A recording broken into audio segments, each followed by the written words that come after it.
Assalamualaikum. In this lecture, we will learn about sequence diagram. My name is Momina Shaheen, and it is the video lecture of object-oriented software engineering subject, which is taught in Computer Science Department of CUI Lahore campus. And today you will learn about sequence diagram, what is sequence diagram, and how to make sequence diagram from a scenario. Um, you will have a task given by me at the end of this lecture. Moreover, I will give you a quick exercise that we will do in our live session. तो live session में exercise जो हम लोग करेंगे उसके बारे में जो डिस्क्रिप्शन है वो मैं आपको आगे दूंगी। पहले हम लोग पढ़ लेते हैं कि सीक्वेंस डायग्राम क्या होती है। सीक्वेंस डायग्राम डिफरेंट ऑब्जेक्ट के इंटरेक्शन के ऊपर बेस कर रही होती है with respect to time sequence, किस तरह से कौन से टाइम सीक्वेंस के अंदर कौन सी जो डायग्राम्स हैं वो कौन सी इंटरेक्शंस हैं वो अमल में आई हैं, कौन सी इंस्ट्रक्शंस हुई हैं, उसको बता रही होती है। बेसिकली ये डिपिक्ट कर रही होती है कि ऑब्जेक्ट और क्लासेस किस तरह एक सिनेरियो में इन्वॉल्व है और क्या सीक्वेंस ऑफ मैसेजेस जो हैं उस सिनेरियो के अंदर वो ऑब्जेक्ट और क्लासेस के अंदर एक्सचेंज होते हैं और with respect to the functionalities किस तरह से वो messages from one object to another object travel कर रहे होते हैं, एक्सचेंज हो रहे होते हैं। In this lectures, we will learn how to draw sequence diagram in Microsoft Visio. To start with, let's take a simple example of sending an email. Whenever we think to send an email to someone, we follow few basic steps. First of all, we press new email icon button. Then we enter the person's name into the to section. Then we type the subject of that email. After that, we add the contents of that email.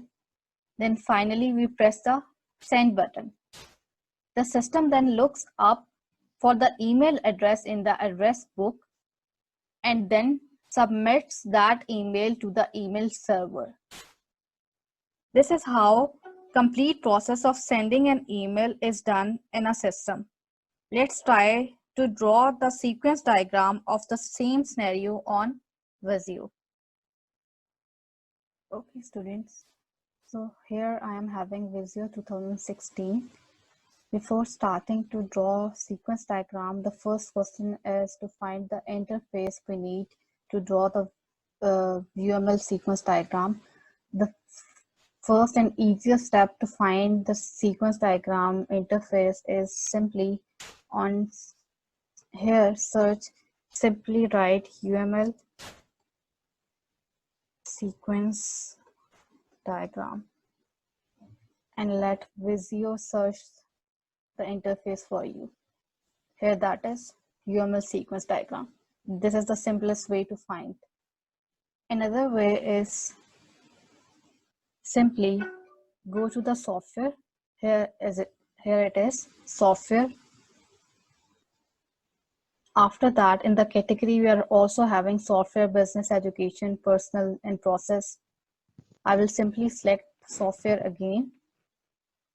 In software, now here we are having sequence, UML sequence diagram. Simply double click on that. So here we are having the interface on which we are going to draw UML sequence diagram. Okay, students, so here we are having the interface used to draw the UML sequence diagram. On the right, we are having the interface on which we are going to draw the UML sequence diagram. And on the leftmost, we are having the shapes which we will require to draw UML sequence diagram. Okay. UML diagram draw करने से पहले again हमें revise करना पड़ेगा वो scenario जिसके against हम sequence diagram बनाने लगे थे, and the scenario was about sending an email. एक ईमेल सेंड करने के लिए हमें किन किन स्टेप्स को फॉलो करना पड़ेगा, उसके अगेंस्ट हम एक सीक्वेंस डायग्राम ड्रॉ करेंगे। सीक्वेंस डायग्राम ड्रॉ करने के लिए सबसे पहला बेसिक काम जो है that is basically to identify object और classes within the sequence diagram.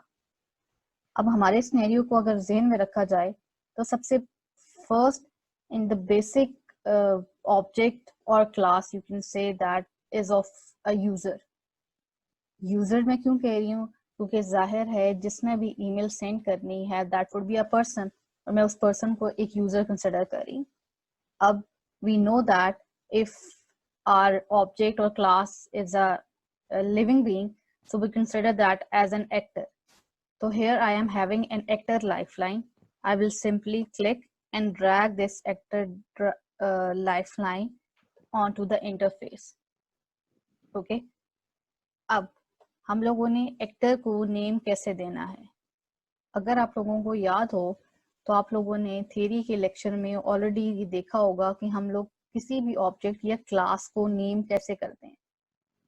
अब नेम करने के लिए जो एक्चुअल वे है that is first to write the instance name,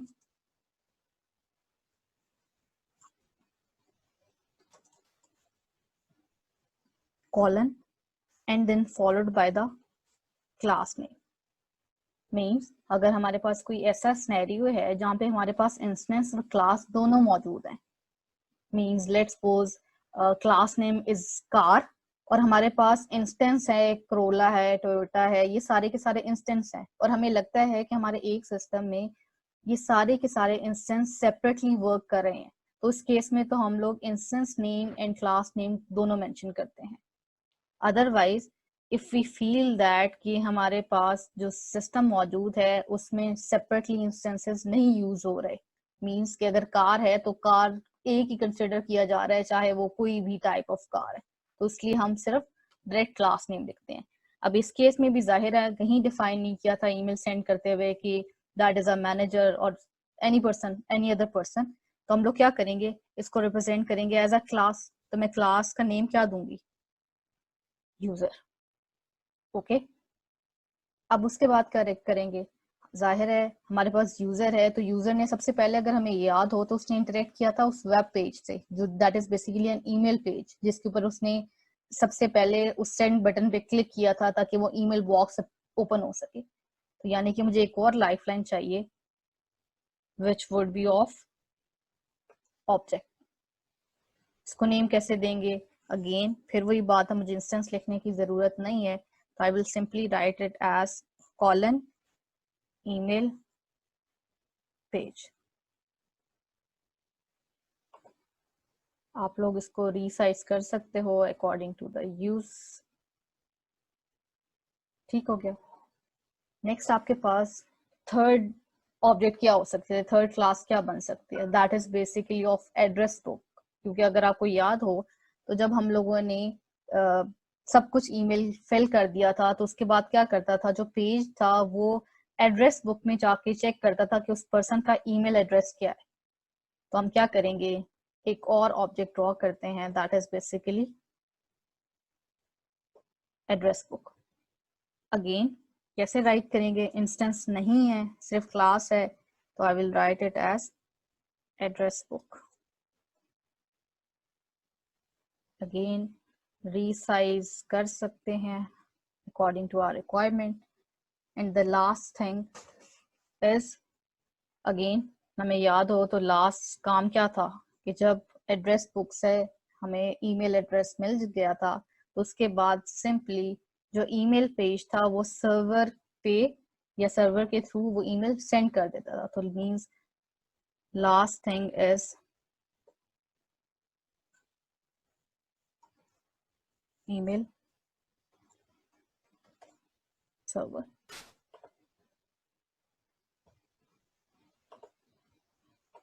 again can resize okay till this and हमने जितने भी ऑब्जेक्ट या क्लासेस हमें लग रहा था कि हमारे सिस्टम में यूज हो सकती हैं हमने उन सबको डिफाइन कर दिया या ड्रॉ कर दिया। अब उसके बाद हम क्या काम करेंगे, we need to draw the messages. अब मैसेजेस सबसे पहले अगर हमें याद हो तो हमारा सबसे पहले मैसेज क्या था, the message was the user have clicked the send email button, ये मैसेज था। तो जाहिर है हम लोग कैसे ड्रॉ करते हैं, हम ड्रॉ करते हैं जिसने मैसेज सेंड करा है, तो जाहिर है यूजर ने सेंड किया था। फ्रॉम यूजर हम ड्रॉ करेंगे, इसको ड्रैग करके यहाँ पे ले आएंगे। मैंने क्या किया, सिंपली ये मैसेज का मेरे पास शेप मौजूद थी, मैंने इसको यहाँ से ड्रैग किया, यहाँ पे ड्रॉ किया। और क्योंकि अगर याद हो हम लोगों ने सीक्वेंस डायग्राम में कहा था कि सीक्वेंस डायग्राम क्या करती है, जितने भी मैसेजेस हैं उनको इन अ सीक्वेंस रिप्रेजेंट करती है, जिस सीक्वेंस में वो अकर हो रहे होते हैं। तो इस केस में क्या करना था, सबसे पहला जो भी मैसेज होगा हम वहां से स्टार्ट करेंगे, दैट वुड बी हमारे पास click send email button.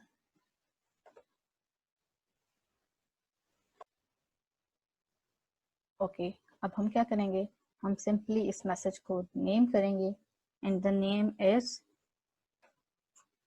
Click send email button.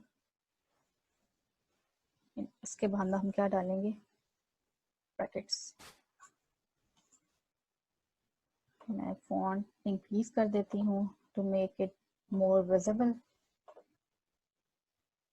Okay, मैंने सिंपली क्या किया था, फॉन्ट इंक्रीज करने के लिए जो राइट किया था उसको सिलेक्ट किया, और ये यहाँ पे हमारे पास फॉन्ट इंक्रीज करने के ऑप्शन है, मैंने फॉन्ट को इंक्रीज कर दिया। एनी हाउ हम लोगों ने क्या किया, मैंने जो फर्स्ट मैसेज था उसको राइट कर दिया, और राइट करते हुए अगर आप नोट करेंगे तो आप लोग देखोगे कि मैंने कहीं भी दरमियान में स्पेस का यूज नहीं किया। मतलब कि अगर आप इस फॉर्मेट को देखोगे तो आप देखोगे this is more likely the way how we write the name of a function. हम लोग क्या करते हैं, अगेन जो भी आपके पास कोई वर्ड होता है उसका फर्स्ट जो लेटर है that would be capital, no need to add space, and after at the end we will simply add the brackets. ये एम्प्टी इसलिए हैं क्योंकि जाहिर है मैं कोई पैरामीटर पास नहीं करी। ओके, फर्स्ट मैसेज हो गया, click send email button. After that, what was the next message? The next message was obviously the email page will display the email box. जाहिर है कोई जब कोई यूजर किसी ईमेल बटन पे या क्लिक करता है टू सेंड ईमेल, क्या करता है, जो पेज होता है वो रिप्लाई यही करता है कि आपको एक ईमेल बॉक्स ओपन करके शो करवा देता है जिसको आप यूज करके ईमेल को सेंड कर सकते हो। तो जाहिर है अब क्या होना है, इस ऑब्जेक्ट ने कोई रिप्लाई सेंड करना है to the user, that would be again a message. Okay, मैंने सेकेंड ड्रॉ किया, यहाँ पे हम इसको क्या राइट करेंगे, we will write it as display email box and again brackets, size को हम 11 रख लेते हैं। What would be the next message? अब नेक्स्ट मैसेज क्या होगा, यूजर के सामने ईमेल बॉक्स डिस्प्ले हो चुका है, अब यूजर क्या करेगा, यूजर सिंपली टू के बॉक्स के अंदर जो भी पर्सन का नेम है उसको ऐड कर देगा। Third message would be fill to.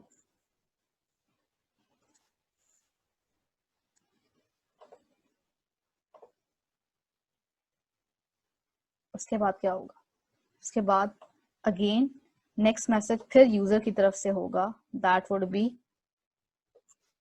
To fill the subject of the email, fill subject।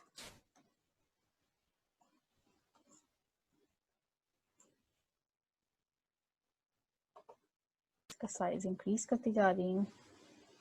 उसके बाद what would be the next message, the next message would also be from the user, और user का क्या message होगा, subject add करने के बाद obviously वो मेल के कंटेंट्स को ऐड करने की कोशिश करेगा, that next would be fill contents।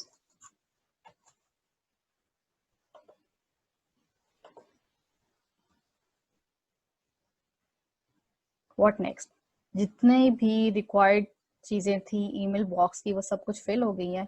अब इसके बाद क्या होगा, अगेन यूजर की तरफ से एक्टिविटी परफॉर्म होगी and that would B user will click send button.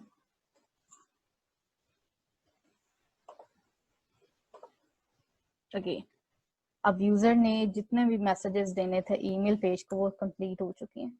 अब इसके बाद क्या था, इसके बाद ये था कि जो ईमेल पेज है अब वो एड्रेस बुक के साथ लिंक होगी, यानी कि उससे क्या लेगी, उससे लेगी ईमेल एड्रेस किसका, जो B2 के अगेंस्ट पर्सन का नेम एंटर किया गया था। That means the next message would be from email page to the address book. That would be, you can write simply look up email address.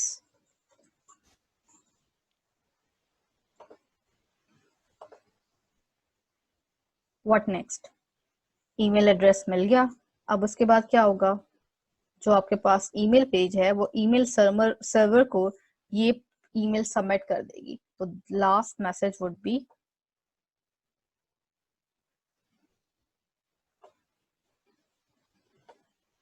from email page to the email server. And what would be the message? The message would be submit email.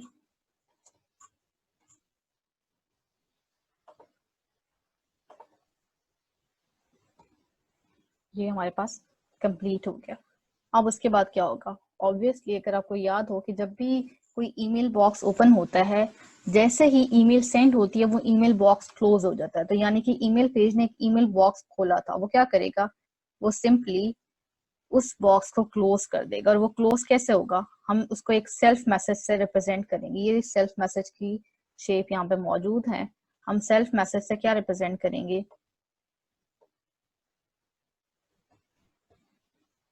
हम ये represent करेंगे कि after all the activities are completed, वो simply क्या हो जाएगा, close हो जाएगा।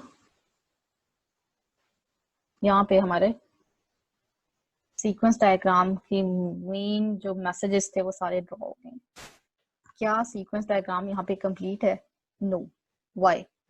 रीजन ये है कि जब भी हम लोग अपने क्लासेस या ऑब्जेक्ट्स को यूज करते हैं, ये जो आपके पास डॉटेड लाइन है, ये डॉटेड लाइन उसकी एक्टिवेशन को शो नहीं करती। ये सिर्फ ये रिप्रेजेंट करती है कि ये सारे के सारे ऑब्जेक्ट्स या क्लासेस सिस्टम के अंदर मौजूद है। अब क्वेश्चन इज दिस कि एक सिस्टम में जाहिर है कुछ जितने भी ऑब्जेक्ट्स या क्लासेस हैं वो सारे टाइम पे मौजूद होते ही हैं। क्वेश्चन इज वो किस टाइम पे एक्टिव होते हैं, उस प्रोसेस के अंदर कब वो एक्टिव होंगे। तो अब हमने रिप्रेजेंट करना है कि कोई भी क्लास या ऑब्जेक्ट किसी एक सिनेरियो में किस टाइम पे एक्टिव होता है। एक्टिव का मतलब ये कब वो उस प्रॉपर एक्टिविटी का पार्ट है। अब अगर मैं यूजर को देखूं तो यूजर की एक्टिविटी स्टार्ट हुई थी from sending clicking send email button, वो वहां से एक्टिव था और कहां तक एक्टिव रहा है।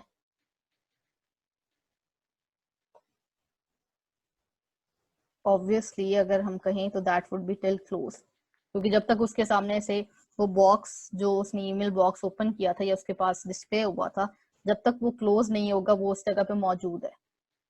But about the email page, अगर मैं ईमेल पेज की बात करूं तो इसकी एक्टिवेशन भी हम ड्रॉ करेंगे। तो that would be from start till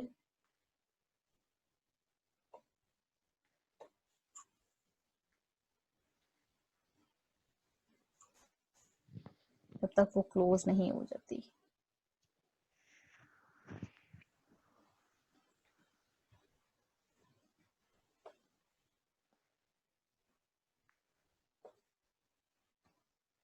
okay, but about the address book, अब एड्रेस बुक सिर्फ एक लिमिटेड टाइम के लिए एक्टिव हुई थी, और वो लिमिटेड टाइम क्या था कि जब ईमेल पेज ने उससे एड्रेस लिया था। तो हम क्या करेंगे, उस पर्टिकुलर टाइम के लिए उसको एक्टिव कर देंगे, अदरवाइज वो एक्टिव नहीं थी। And last one is the email server. और ईमेल सर्वर कब एक्टिव होगा, ईमेल सर्वर भी उस लिमिटेड टाइम के लिए एक्टिव होगा जब उसने ईमेल सेंड करनी है, तो हम उसको उस टाइम के लिए एक्टिव कर देंगे। and rest of the time that would be not active during the sequence diagram.